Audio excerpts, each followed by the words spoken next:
Now we will see the checkboxes in HTML. When you want multiple answers for a single question, you can use checkboxes. Checkboxes are a type of input element. Previously, we have seen a video of input element of type radio. If you haven't, I have given the link in the card above. You can see it. Now we will add our set of checkboxes above the submit button and below these break tags. Now again, the checkboxes contain the label element and input element, and the input element is surrounded by the label element.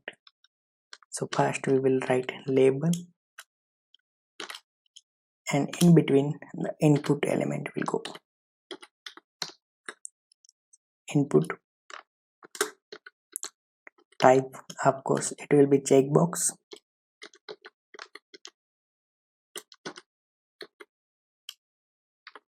And the important attribute is name attribute.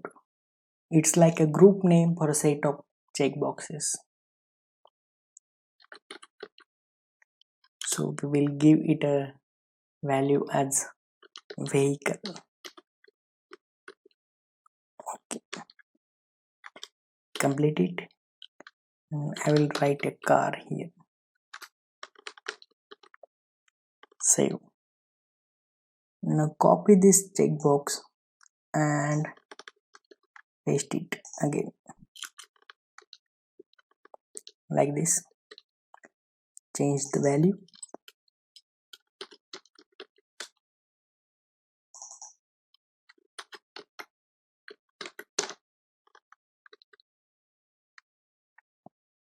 Now it is best practice to add for attribute for your label element.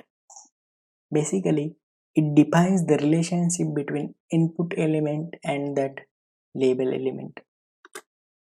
Like this label element is meant for that input element. So we will add the for attribute, and the value will be same as the car for the second label and the third label. Okay, so save it and refresh the browser. Yeah, you can see the checkboxes here. Again, we need to add some break tag below our checkboxes. Save and refresh. Yeah, now it looks good. Now the important thing is setting the value for your checkboxes. When user hit the submit button, this is the value which will be received at API site. So we will set value.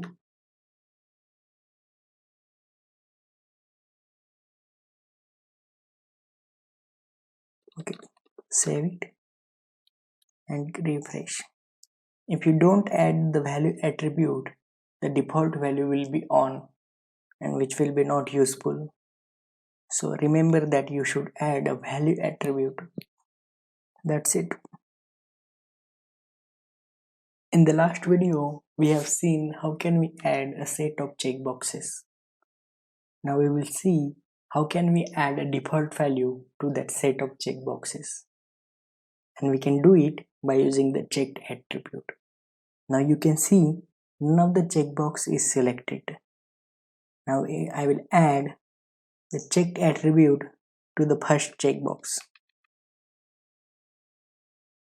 Save it and refresh the browser. Now you can see the car is selected by default. Since you can select multiple checkboxes,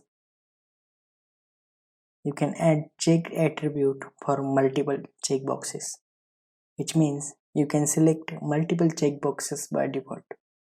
Let's try it. So we will add the checked attribute to the second checkbox, that is bike. Save it and again refresh. Now you can see this both car and bike is selected by default. Now when the user hits submit buttons without doing any changes here, the car and